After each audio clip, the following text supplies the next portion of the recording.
welcome back to my channel. I can't believe I haven't said that in so long, but today I'm back with Devotions of Tea, another message as such for you guys. It's funny how I even got here, but I just know that the way I got here to this message, I had to share it because it's just crazy. So today we're going to be looking at Luke 8. Luke 8, oh yeah, I have my laptop as usual because I forget things, is a combination of stories. We go from Jesus casting out demons to teaching a parable, then Jesus calming the storm, then casting out demons again. Then we meet the ruler of the synagogue, Jairus. Then we meet the woman with the issue of blood. And these last two are the two that I'm going to focus on. So from Luke 8 verse 41 through to 56. So yeah, you're going to have to read it by yourself because I ain't reading that long passage, but please go back and read it. But I will be drawing on like particular verses or the story as a whole to make my points. So first we're going to focus on the woman with the issue of blood. So in a nutshell, she had the issue of blood, which is basically, for those that don't know, a menstrual cycle period thing. So it had been going on for 12 years. And you know the maddest thing, when I actually sit and deep, like, she had her period for 12 years continuously, non-stop. Me, I can't even have the 1 week. As in, you know when it just starts here, and you're just sitting there crying. One, because, well, like, my period has started, I'm in pain. Two, because it's about to be a long week. Like, it's about to be a long week.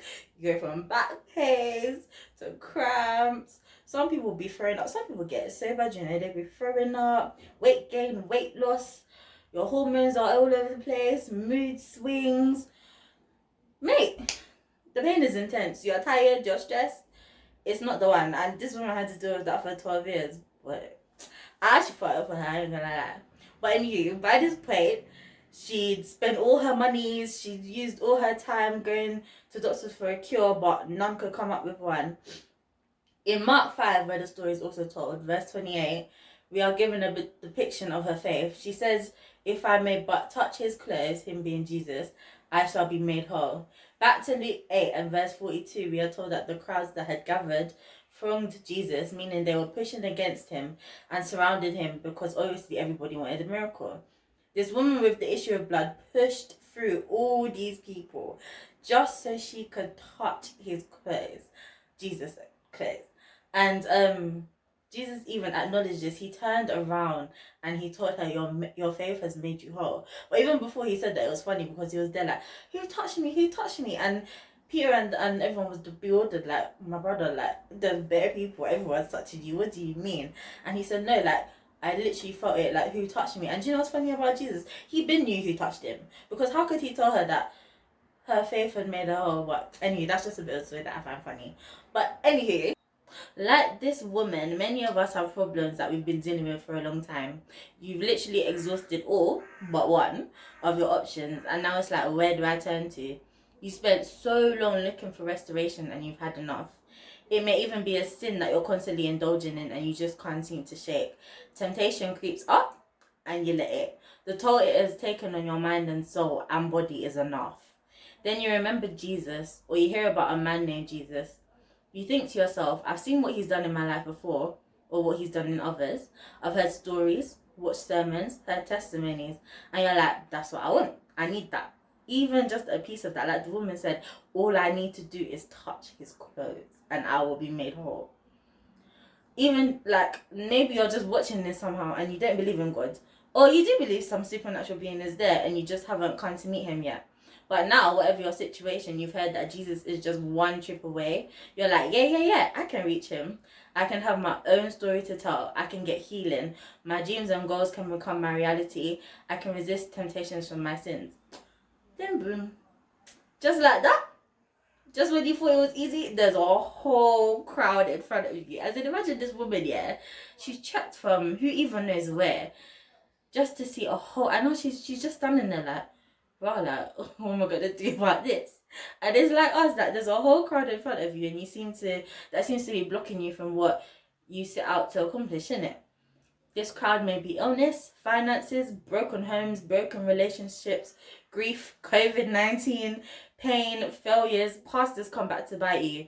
I saw a picture on Pinterest, yeah, and basically, so the picture, it said my plan, and there was like this stick man, and it had like a straight line and the finishing flag at the end. So it was like, it's a straight line to your plans, innit? And then there was one that said God's plan, and then it was literally saying like there was hills, there was like a bit with water and all this stuff. It was just so funny, and I was just like, this is so true. Like, we put our problems before God and think because we told him it's going to be smooth sailing, but 9 times out of 10 it really don't work like that.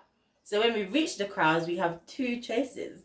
We either push through because we're beginning to understand that life isn't easy, but we know that our blessing is in the midst of calamity, or we be complacent in our misery. You can either adapt to your situation or develop a defeatist mindset and turn around and go home because you weren't prepared for this. As I've always said, you know what, yeah, God can actually grant your wishes if he wants to. God can be like, and the work is done without us having to fight. And I'm sure he's even done that. I'm sure if I sit down and I think of times where I've asked God for something, it's just happened like that without me having to fight.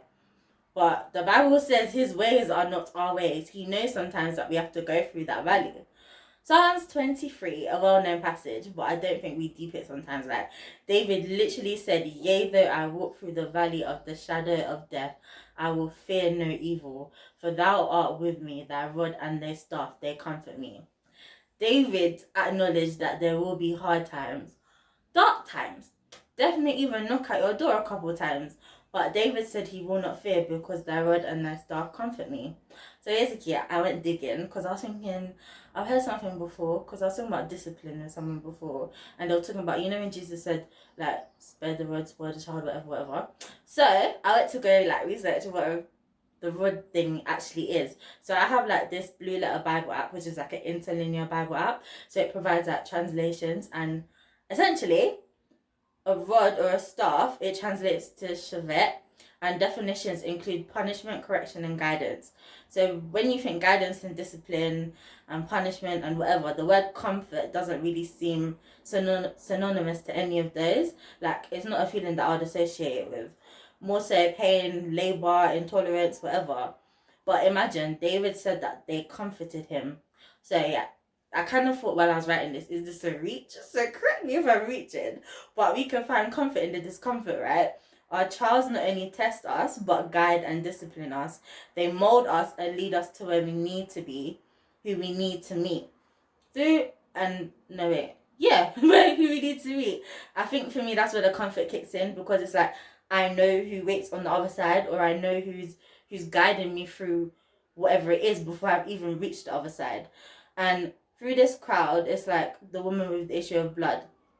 She knew Jesus could heal her. All she had to do was push through that crowd. If we are seeking after God, rest assured, we will find our way out of this valley. We are given God's words to follow as a guidance to help us. Psalms 119 verse 105 says, thy word is a lamp unto my feet and a light unto my path. We've been told that Jesus is the word. He also said he is the light. So why are you scared? Why are you holding back? We can thrive in the valley of the shadow of death because we are following the light. And with light, there's no shadow. So now when we reach the crowds, what's actually stopping us? We have the tools we need. No more looking for what we need in the wrong places when Jesus is right there. My favorite Bible verse is Philippians 3 verse 14. I press toward the mark for the prize of the high calling of God in Christ Jesus. So basically, the context of that verse, Paul was essentially just saying he ain't perfect yet, but he ain't going to stop running the race. He's going to try and get there, try and get to where God wants him to be. And for me, every time I read it, it's like, I can't stop now. Just because the crowd is there, I can't stop now. Just because I may continue in the sin doesn't mean that it will continue forever. Just because I'm sad now doesn't mean I'll be sad forever. Do you know what I mean? Like, it was just a bit deep. So my question to you is, instead of wallowing in your misery, yeah, are you gonna press on? Are you gonna bounce or believe? Then we have Jairus. Yeah, I didn't forget about Jairus. You might relate to him, yeah? Maybe you might relate to Jairus. So, remember he appears in this passage to Jesus before the woman with the issue of blood even comes. He asked God or Jesus for a request first to heal his daughter, who at this point was only sick. Then suddenly this woman comes out of nowhere and Jesus starts to do chit-chat with her like, oh yeah, your faith has made you whole. And you're thinking, I beg, I swear I told you that my daughter's sick. Like, why are we just catching?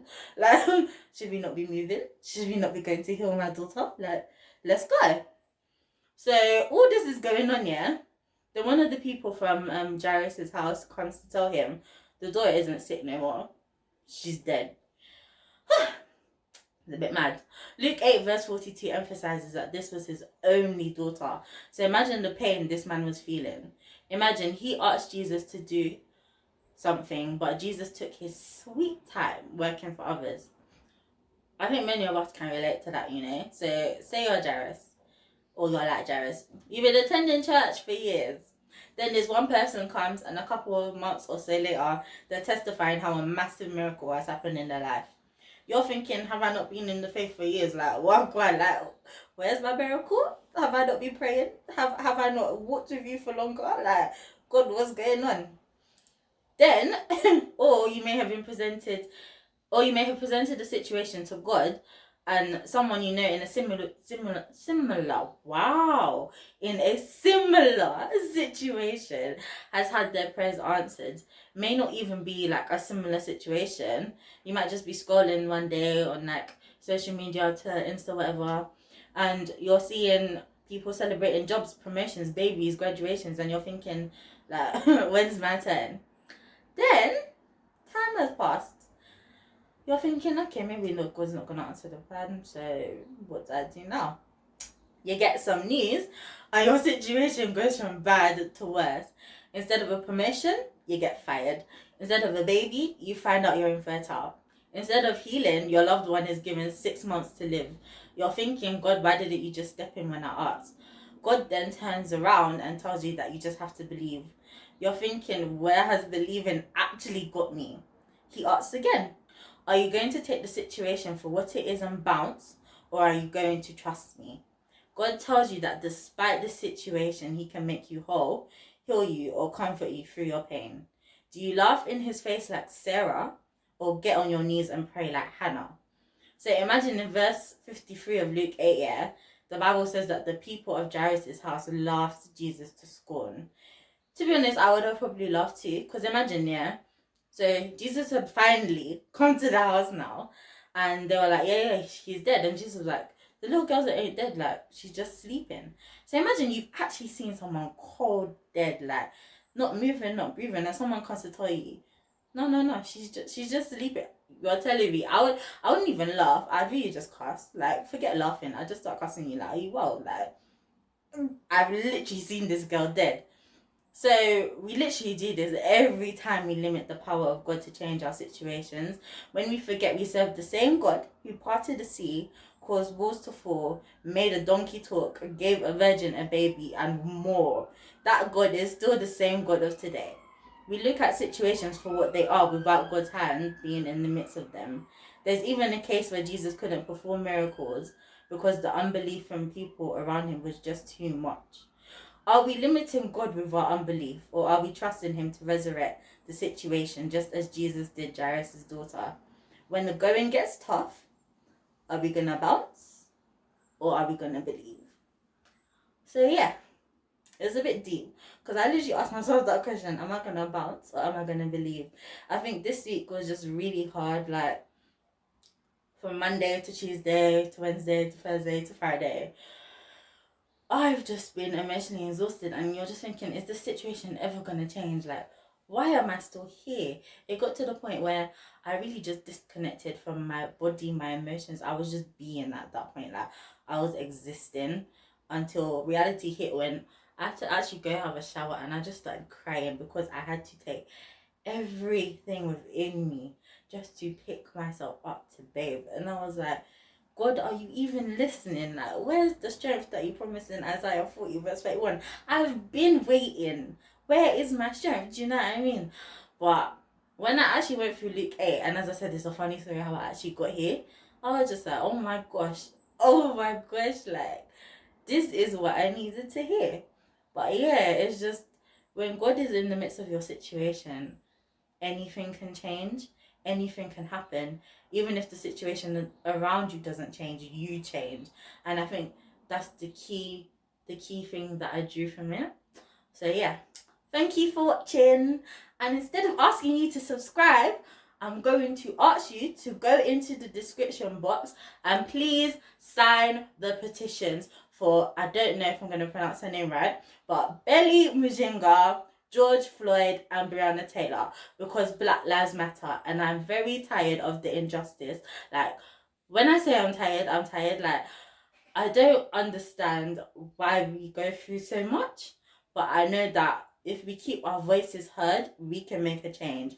So please, as I said, go below, sign the petitions. Remember, Black Lives Matter, and have a fantastic day. Thank you very much.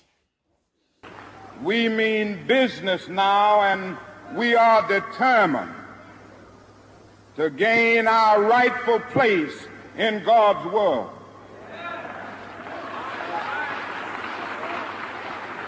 And that's all this whole thing is about. We aren't engaged in any negative protest and in any negative arguments with anybody. We are saying that we are determined to be men. We are determined to be people. We are saying that we are God's children. And if we are God's children, we don't have to live like we are forced to live.